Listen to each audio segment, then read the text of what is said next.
Go for it. Hi, Paige. Hi, Gabby. How are you? I'm good. So, we're jumping right into our seventh episode of Champion Chats, and our next guest is five-time world champion Paige Turilli. So, thanks for being here. I'm really excited to have you on today because it's always so fun for me to interview somebody that I had the pleasure of dancing with in the studio. For those followers that don't know, Paige and I both trained at Doherty Petri together. So while we knew each other for years and I've watched you accomplish so much over your entire competitive career, there's still so much of your story that I don't know. So I'm sure a lot of other people don't know as well. To hmm start, I want to give you the opportunity, as we do with all of our guests, to share your accomplishments. Sure. So I competed in Irish dancing from the time I was 5 until I was 21. Over that time period, I won 5 world championships, 2 All Irelands, 6 national titles, and 9 Oireachtas titles, and then Great Britain's British nationals. Yeah, I think that's all. Unbelievable. So 5 world championship titles, but an interesting thing to discuss is that those titles were won with 2 separate schools. At some point in your dance career, you made the decision to transfer dancing schools. Do you want to share a little bit about what went into that decision? Sure. I think that's something I've never actually been able to discuss. And obviously, the people, besides the people that are like close to me, they're really the only ones that really know that full story. And it was a really tough decision. So I transferred to Doherty Petri back in 2014, and I danced the remaining like 3.5 years of my dancing career with them. It ultimately came down to a decision of I had danced at the same school my entire life. I was starting to just get bored with dancing. I was really looking to be challenged again. I was doing a lot of my own choreography at my old school. So I was choreographing material that I was performing, and I just felt like I was only giving myself stuff that I felt comfortable with and that I could come up with. And I really wanted to be pushed outside my comfort zone to try new things. And it was a lot of pressure. Like I just got to a point before my last worlds where I just knew I wasn't enjoying this anymore. I remember being at home practicing with my dad, and then I just like was bawling because I was looking at, I think he filmed me dancing, and I was looking at it and I was like, I hate my steps. Like, it's too late to do anything about it. I don't even know what I'd want to move them to. And it was just like, I just felt this immense pressure as like a 17-year-old being like, I just am not happy where I am right now and I want to do something about it. So yeah, going into that year's Worlds, when I did decide to leave afterwards, I kind of knew going into it that I was either going to retire or Wow. dance schools. So it happened to be that I was the reigning world champion, but then I got third at that year's Worlds. And the message boards that I was attacked after I decided to move schools. But basically, people pinned it on the fact that I got third and that I was just like, I was a sore loser and that I moved just to chase results. But that was like the furthest thing from it.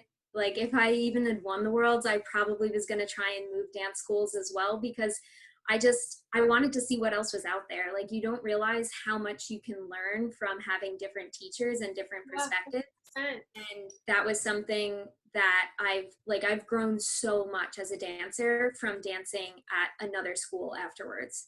Yeah, and it can also maybe be argued that because you didn't feel that passion for dancing anymore, it may be portrayed on the stage a little more. Potentially, yeah, Yeah. definitely. So I'm sure that was really hard for you. It sounds like it. I mean, we've all had our fair share of experiences of bawling in the dance studio. I know I personally have. But with that decision of transferring, I'm sure there were a lot of mix of emotions between excitement and nerves and hope and anxiety of what you said about being attacked, or, you know, it being brought up about why you transferred. So do you remember, like, what those feelings were like, and how did you manage those emotions post transfer? Because I'm sure a lot of other dancers go through the decision of transferring, and it's great to hear another dancer's experience. Oh, definitely. I think you have to look at like the full picture when you do go to make the move. For me, the hardest thing about leaving my old school was obviously I had been with those teachers since I started dancing, and I did have a very close relationship with some of them. I think in Irish dancing, there tends to be this perception that if you leave a dance school, like you have to completely sever ties with those teachers, and like you shouldn't talk to those people that you went to dance class with, even though they're some of your best friends. Like in the real world, like in a corporate job or anything like that, when somebody decides to leave a company because there's a better opportunity that they're offered, or they find a job elsewhere, like everybody kind of leaves peacefully, as long as there's no like fight or something like that. But you generally wish the best for your coworker. Yeah, that's a great metaphor. That's not the case in Irish dancing. It becomes this very much like this like battle, and that it's like all this drama. But like I really didn't want to have any drama surrounding it. But I mean, there was like no way of avoiding that. Like things didn't end like great, and there's like a lot of emotional ties to it as well, because like, yes, compared to being in a coworker situation or like working at a company, there is a bit more emotional connection with dancing, I'd say, because you do spend so much time over a course of a very long period of time. Like those teachers saw me from the time I was 5 until I was 17. So like I grew up in front of them. Yeah. So that was like the hardest thing. And then obviously like my dance friends as well. But I'd say for the most part, I stayed in contact with them as I moved on to new school. And then another huge thing in my situation as well was because I knew that there was going to be such a backlash over me moving, and there was going to be so many people criticizing my decision. So I knew that I had to fully believe that I was making the right decision for me, and not worry about what was going to be said on the message boards, what people were going to say behind my back, because I had people like texting me about stuff that was rumors that were going around at their dance school, all these things, and so many things are so like not true. I know, that's a great insight or response, to just truly believe in why you're doing it, and like just focus on that. Otherwise it's so easy to get caught up in those rumors, and I'm so sorry that you had to deal with that, because such great things came from your previous school, and such great things came from, you know, Doherty Petri, that both should be acknowledged, and there shouldn't be ill will or bad feelings towards either part of your dancing career. Exactly, yeah. So winning the world championships pretty much makes you a household name for the Irish dancing community. With that comes praise and positive affirmations, but also brings a lot of negativity, gossip, and opposition that we just talked about. So we know, as you just mentioned, that there was negativity surrounding your transfer. Is there still negativity now, or towards the end of your career? Every once in a while things would get brought up. I mean, something like, I think it happened over the weekend. I was texted by one of my friends being like, oh, you're being brought up on the message boards again.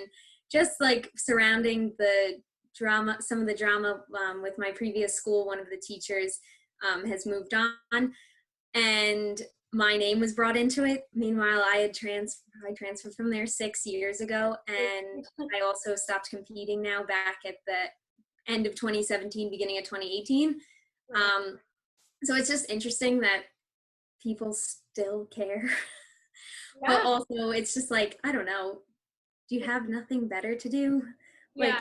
Like when things start to be brought up, like people are just gossiping and everything like that, like, look, it's Irish dancing. Just people need to mind their own business and not bring old, like super old gossip back up again, because some of the things that were being said like weren't true. Yeah. Well, so that's a good transition, because I want to mention that the message boards are a major breeding ground for this toxic negativity that we talked about, and drama, and it just continues to grow and people continue to go on there, which only feeds into it more. Personally, that was something that I and my parents always had on their radar. They wanted to ensure I didn't go on and look at any negative comments that would have been said about me, while also having a conversation with me that I understood that these were anonymous statements and they were assumptions, and the opinions didn't reflect me at all as a dancer or as a person. It's really a form of bullying, and it's disheartening to go on and read some of the comments now about young dancers, like young dancers. So Mhm. obviously you've had experience with these message boards yourself. How do you keep your mental health in check regarding this situation? Um, I'd say that I tend like these are just trolls that are sitting behind a computer screen. Like they're not, I mean, maybe some of the people are close to you and they're doing this behind your back. Right. Um, but I try and keep a positive outlook on it and know that anybody that actually knows me as a person or really cares about me wouldn't write gossip about me on a board. Like maybe somebody would write something backing me up or telling the truth, but you do see those hurtful comments or things that are untrue, you're one just thinking like, where do they even get their information? One tidbit of information, and it's like playing telephone, it gets passed through and then it's just like this full-blown rumor. Exactly. And I've heard of dancers like at other dance schools being like their parents are, when I was transferring, it was like, oh, on the message boards, like, oh, did you see this stuff, like Paige's names being brought up on the message boards, and then like people were sending me screenshots of what was being said because it did get nasty at certain points. I was told by like Lisa and Karen going into it, they were like, do not go on those Yeah. boards this week. And I didn't go on them, but the things were still sent to me because That's another thing. Like, can we stop sending people screenshots of the negative things on the message boards? I mean, it happens to me, not happen. I mean, well, surprisingly, my name was mentioned, which is you were weird. brought up. But I My mean, name. negative things, just stop sending them to people. It's a person's choice to not go on there and look at them. It's up to the parent or their guardian to decide whether or not it's appropriate or important for the dancer to see. Yeah, it's just try, like, if you are one of the dancers that's being attacked on there, like, don't pay attention to it. Like, you're better than that. You go do you, believe in yourself. Don't listen to what the critics are saying on there. I agree. So the culture of a sport is something we're constantly thinking about at the Well Winner. When we think about Irish dancing specifically, it's impossible to ignore these negative and toxic impacts. Do you have any ideas of how to change these message boards or create a safer space for people to communicate and interact in the Irish dancing community? I think it's not used as much anymore, but from my recollection, there was a website called dance.net. I know people used to sell a lot of their dresses on there and everything like that. And I felt like that was a much safer space than the message boards. I know it was a little broader. It had other forms of dance on that platform, but I think something that really requires you to create a user account and have something like fill in information about yourself, because the message boards, they can block your IP, but people can change their IP address. They can get back on there and you don't have to sign your name to anything. Like Yeah, you just make up information to fill in. So I would think if there was some form of an account that you had to create where it's not as easy to just go back and like pretend that you're somebody else and enter a different comment, I think that could help.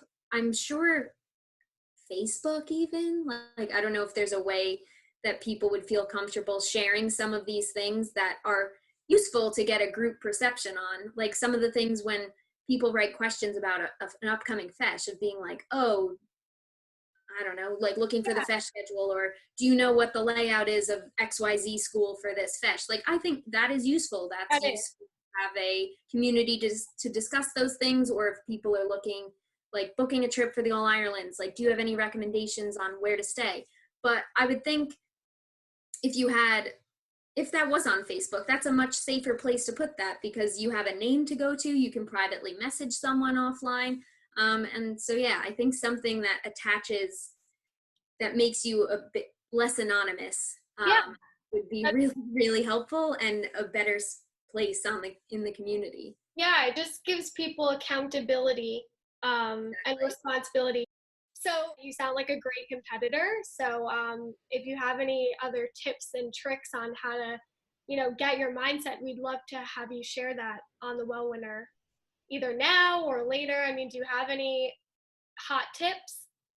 I'd say especially when it came to competitions, the biggest thing was I didn't watch my competition, Mm, at least until my round was done or I was completely done dancing. yeah. That was just something when I was younger. My dad really got that instilled in me because I do actually, this is something I didn't think about, but I do remember like my first two overseas competitions. They were the British Nationals. So I was under 8 for the first one that I went to.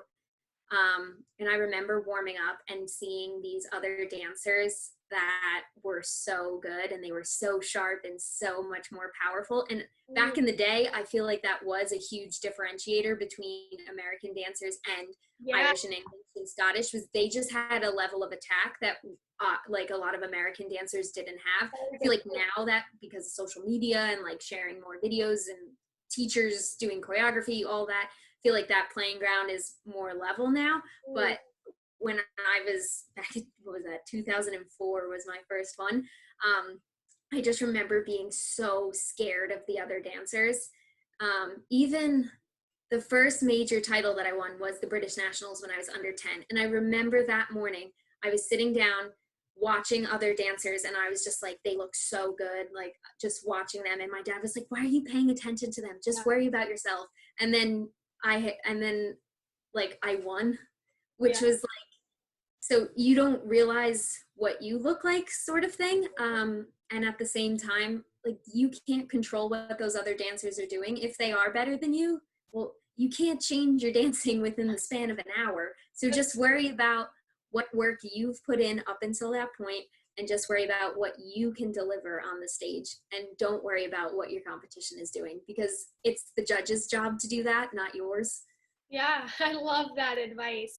That's a big thing is like worrying about what you can control in that moment, and you can't change your dancing the day of. So just put it out of your mind and do what you know you can do.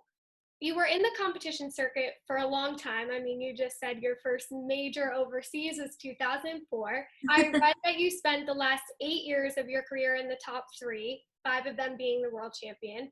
How did you stay so motivated and competitive for so long? I think I really like, I loved Irish dancing.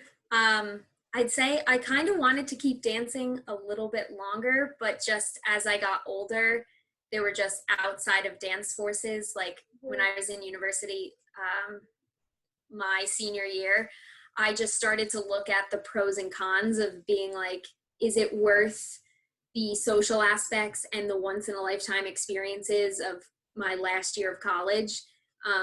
Is giving up that worth going to another world championship?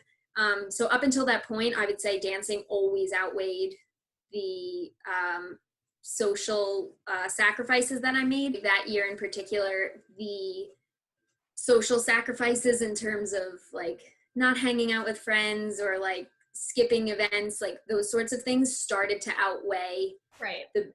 the appeal of being at the world championship level of competing in Irish dancing. Like I went to Villanova, which was a huge basketball school. So my senior year, they actually made it to the national championship in basketball. And I was down in San Antonio, Texas with like all my college friends. Like it was such a fun trip, Yeah. like something I'll never forget. And it was actually the same weekend that I would have been competing at that year's Worlds. And I was entered, but that was one of the times where like the few months before, I basically just had the conversation with my teachers and I was just like, look, I don't, like, I was so happy with how I danced at the Worlds last year, my results. Like, I don't have anything more that I want to achieve in dancing. And they were like, we totally understand. Like, they were like, they're like, you're never going to be a senior in college again. So just enjoy your senior year and like, don't put that pressure on yourself. Yeah. And I'm really glad that I made that decision in the end. It's great that you had so much support. But it is important to note that, dancing throughout college and even beyond college, like I competed for a year after working full time, it is huge sacrifices and you need to really want it. Ashley Smith just said that in her interview, is that you need to want it. Otherwise, you should be spending time with your friends, and neither is the right or wrong choice. It's just about what works for you. So Definitely. I'd say, yeah, really having, that's like up until that point, that's why I competed for as long as I did. So I did compete for 3 of my 4, or actually like 3.5, because I did compete for the Noctis and like stuff my senior year. But yeah, really having that desire to want to dance, you want to make yourself better. That drive was always what pushed me to keep going. So it wasn't necessarily the results. Like, obviously it is nice to place well and everything like that, but I really did just like love dancing. And then especially when I moved school, like learning new choreography, like the new relationships I had with my teachers, like I just those last few years dancing, like I loved going to dance class. Aww. Like I just like, yeah, I love like Doherty Petri. It was just like you went to class, like you kind of knew like what was gonna happen, but like I just got so much enjoyment out of like we'd have like a really tough class or something, and like the how you'd feel afterwards was just like, yeah, like I just really worked my butt off for the last 2 hours. Yeah. And just like I got so much enjoyment out of like Lisa and Karen, Gavin, Janine. They were just like great teachers, and I enjoyed being in their class. And which is why even since I've stopped competing, Yeah, so we always go back. I still drop in for class. I like the structure of it all. Like I enjoy being in the studio. And even without competing, like I still like going. Yeah, I know. I'll text them randomly and I'll be like, so when's class tonight? It's been a while since I've been at class. Yeah. So looking back on your dance career, what lesson or disappointment do you feel defined you the most? So back when I was, I'd say like 10 or 11, I had placed really well at like a few competitions. And then at some of the bigger ones, like the Worlds, the All Irelands, I just didn't place as well as I wanted to. And people would come up to me afterwards being like, you deserve to be higher, like all this stuff saying that like you dance so much better. Like I don't know, I got like 15th at a Worlds, and I had like other teachers saying that I should have been in the top 5. And being that young and I was like 11 or 12, I was just like, I felt so disheartened that I definitely remember there were some times after that where I was just like, is this even worth it? Like I'm putting all this work in, and like people are telling me that I should place better. And ultimately, like nothing about my dancing changed or anything like that. Like I still continued to compete. I didn't take time off or anything like that. But I do remember that was one of the times where it was like, I did start to question, like, why am I doing this? But that really was the only time doing that. After that, I was just like, whatever, like I love dancing, like I love going to class. Yeah. So I just went back to class, continued working, and then eventually the results did pick back up. And Right. That's an interesting thing that you made a comment on, is people telling dancers that they should have placed better or they had them in the top 5. And that's like the second or third time I've heard that in these interviews. And that kind of just made me think, do you think that that's more hurtful than helpful for dancers to hear? It's kind of like they're giving you validation of how well you thought you danced, and like it's an ego boost to an extent, but like now that I'm hearing it back numerous times, I'm thinking, oh, maybe, Yeah, I guess it just made me question what was like the purpose of dancing. And because I was getting so tied up on the results, I could say. Which is like what that type of comment makes you think about, is that it's all about the results, when really it's it should be about how much you enjoy dancing. Yeah. And then the results are just secondary to that. Yeah. Um, That's a good. yeah. So, I mean, it was nice to have people say that because it gave you like a little, like, because if I was upset about how I placed or something like that, like somebody saying that was like a little nice tap on the back where it's like, oh, it's okay. Yeah, no, I agree. Somebody else would have placed you better, and it's like, okay, next I would time. have given you first if I was on the panel, like your grandma. Yeah, And you're like, thanks, grandma. exactly. Okay, so thank you for all of your answers today. You shared a deeper look into you as a dancer, and I'm really happy that we had this conversation. To have a little fun at the end, we always have our guests go through a lightning round of questions. So, are you ready? Ooh, okay. All right. What dance dress of yours was your favorite? My second to last one. It was red and white, and it was just like, Was that the one with the blue underneath? Yes, Yeah. that just got thrown in there for fun. Yeah, I would say that was like my favorite, and then my last dress was probably my second favorite. Okay. No AC or no heat? Oh, depends what time of day. If it's at night, I'd say no heat.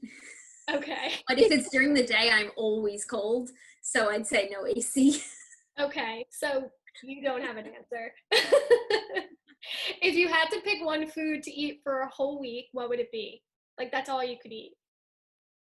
Like a particular dish or just one A item? particular dish. I'd say salad because you can switch that up so many different ways Okay, depending fair. on what toppings, or a taco bowl. Taco bowl, 100%. I mean, taco bowl and a salad, it's kind of similar, but. Exactly. Like you basically could make a taco bowl of a salad because it's like if you have a lot of lettuce, throw some rice, beans, meat, like you've got a taco bowl. You sold me. New York City or London? Oh, that's so hard. I know, I threw that in there. So I was living in London for 5 months, and I'm hopefully after coronavirus dies down a bit, work will put me back in the London office. I'd say New York though. Always. And last but not least, what's one piece of advice you'd like to give to our followers today? I think I've said this quite a bit throughout some of my answers, but really think about why you're doing Irish dancing, and think about why you love it and what enjoyment you get out of it, and use that as your motivation. So like when you're practicing, just like really think about like, do you really enjoy what you're doing? And I'd say for many dancers that's true. Like many dancers really love Irish dancing. So yeah, I would say really think about why you're doing the sport that you're doing. Yeah, our big motto here, I say it in literally every video, is connecting to your why. So it lines with the well winner. Great answer, Paige. So thank you so much for coming on today. Being such an inspirational dancer, you leave behind a legacy, but many people don't know your full story. So I'm glad you had the opportunity to share that today. It's my face you see on Champion Chats, but I'm representing a whole team at the Well Winner, Alana, Heather, and myself. So to everyone out there, thank you for watching, and thank you to Paige. Thank you so much for having me, Gabby, and to everybody else at the Well Winner. Pleasure to be here. Thanks so much.